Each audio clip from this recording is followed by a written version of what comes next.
Hello everyone, welcome to my channel. My name is Sudeshna and in this video I am gonna talk about how you can qualify your CTET examination in your first attempt.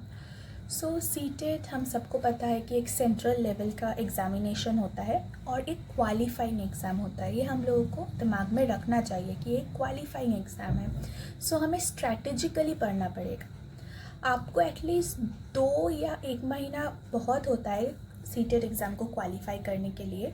मैंने I think 2 महीना दिया था। उसमें last के कुछ time मैं पढ़ नहीं पाई थी बिकॉज मेरा बीएड एग्ज़ामिनेशन था। मैंने लास्ट ईयर 2023 को अपना सीटेट क्वालिफाई किया, बोथ पेपर 1 एंड पेपर 2।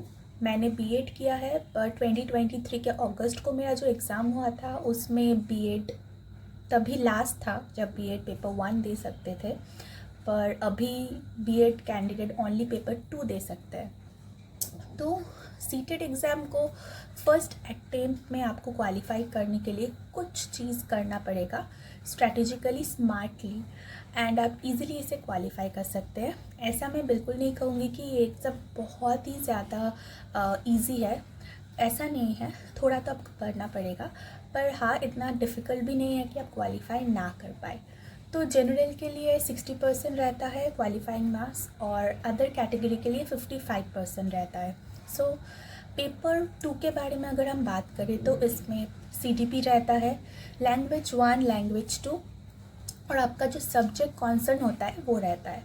तो पहले अगर हम सीडीपी की बात करें तो ऑफकोर्स आप कुछ भी आपने अपने टीचर ट्रेनिंग कोर्स में सीडीपी पढ़ा है, चाइल्ड डेवलपमेंट एंड पेडागॉजी आपने पढ़ा हुआ है। अगर मैं मान भी लूँ कि नहीं, अच्छे से नहीं हुआ है, तो फिर भी आप सीडीपी को अच्छे से कवर कर सकते हैं। आप कोई भी यूट्यूब चैनल सर्च कीजिए जो भी आपको अच्छा लगे कि आप समझ पा रहे हैं, और वो यूट्यूब चैनल आप देखिए। वहाँ पे प्रीवियस ईयर क्वेश्चंस होता है, फिर कुछ कंसेप्ट भी होता है।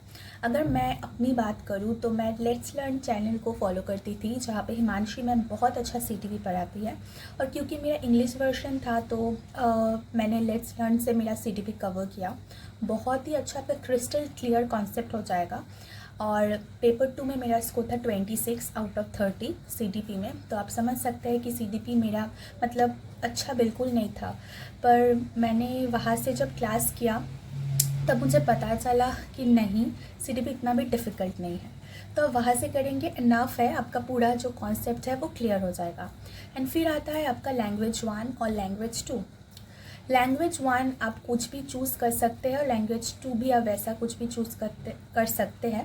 पर अगर मैं अपनी बात करूं और आप लोगों को थोड़ा टिप्स दूं तो आप लैंग्वेज 2 कोशिश कीजिए कि आप इंग्लिश लें, और लैंग्वेज 1 जो है आप हिंदी, बंगाली कुछ भी ले सकते हैं अकॉर्डिंग टू योर जो भी आपको ईजी लगे आप ले सकते हैं।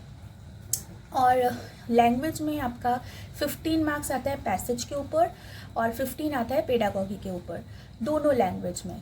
और एक जो बात मैं आपको कहना चाहूँगी ना, बहुत लोग क्या करते हैं कि ग्रामर के ऊपर बहुत ही ज़्यादा वो एम्फसाइज़ करते हैं, पर मुझे नहीं लगता आपको ग्रामर पढ़ना है। वो मतलब मेरे ख्याल से वो वेस्टेज ऑफ टाइम ही होगा आपका। तो आप ग्रामर को मत पढ़िए। ग्रामर आई थिंक 2 या 3 नंबर का आता है, वो आप इजीली कर पाएंगे अगर आप प्रीवियस ईयर क्वेश्चंस भी करें। आपका जनरल से भी नॉलेज से भी हो जाएगा, मतलब ग्रामर इतना आपको आता होगा। और बाकी आप पैसेज जो आता है उसके लिए आप अच्छे से पैसेज को प्रैक्टिस कीजिए, प्रीवियस ईयर से कर सकते हैं, कोई भी यूट्यूब चैनल से कर सकते हैं। ईजी आता है, उतना डिफ़िकल्ट नहीं आता। और जो पेडागॉजी का पोर्शन आता है बोथ लैंग्वेज में, उसके लिए आप सीडीपी अगर आप अच्छे से देख लें तो आपका उसका जो पेडागॉजिक पार्ट है वो उसका कॉन्सेप्ट आपको क्लियर हो जाएगा। अगर कॉन्सेप्ट क्लियर है तो you can easily answer all the questions. All the question मतलब मैक्सिमम क्वेश्चंस आप अच्छे से कर पाएंगे। उसके बाद लैंग्वेज के बाद आपका आता है सब्जेक्ट स्पेसिफिक, जो कि 60 मार्क्स का आपका होता है। जो सोशल साइंस है वो सोशल साइंस के लिए, और जो मैथ एंड साइंस है वो मैथ एंड साइंस के सब्जेक्ट को रेफ़र कर सकते हैं। तो मैं सोशल साइंस की बात करती हूँ बिकॉज मेरा सोशल साइंस था। As I am a geography honours मैंने किया, तो मैंने सोशल साइंस चूज़ किया था। सोशल साइंस में आपका रहता है हिस्ट्री, पॉलिटी, ज्योग्राफी, इकोनॉमिक्स, इसका पार्ट आपका रहता है।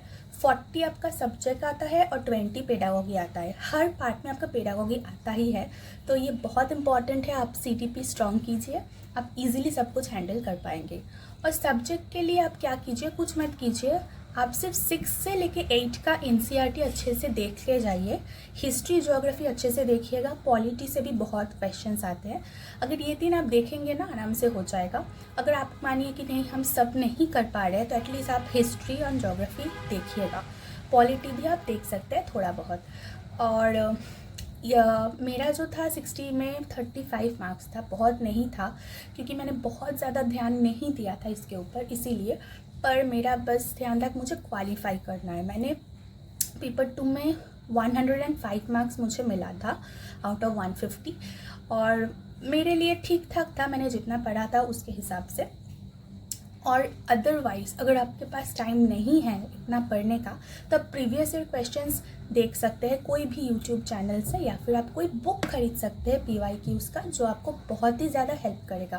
पर बुक तो रखिए, पर मेरे ख्याल से अगर आप कोई भी यूट्यूब चैनल या वीडियोस देखेंगे रिगार्डिंग योर 6 to 8 सब्जेक्ट, आपको बहुत ज़्यादा बेनिफिशियल होगा और आपका टाइम भी बच जाएगा।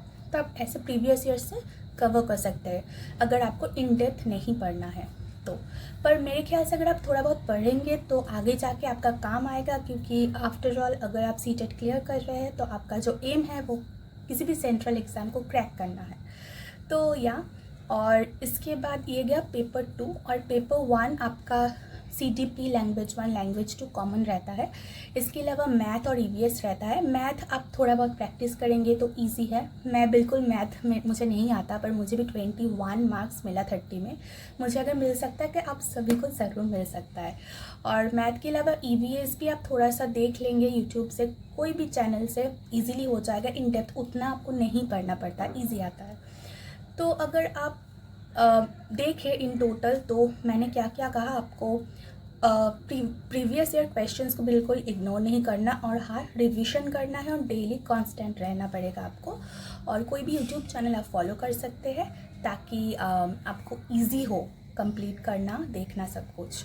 तो आई होप आपको पता चला होगा कि आप कैसे क्वालिफाई कर सकते हैं CTET examination in your first attempt.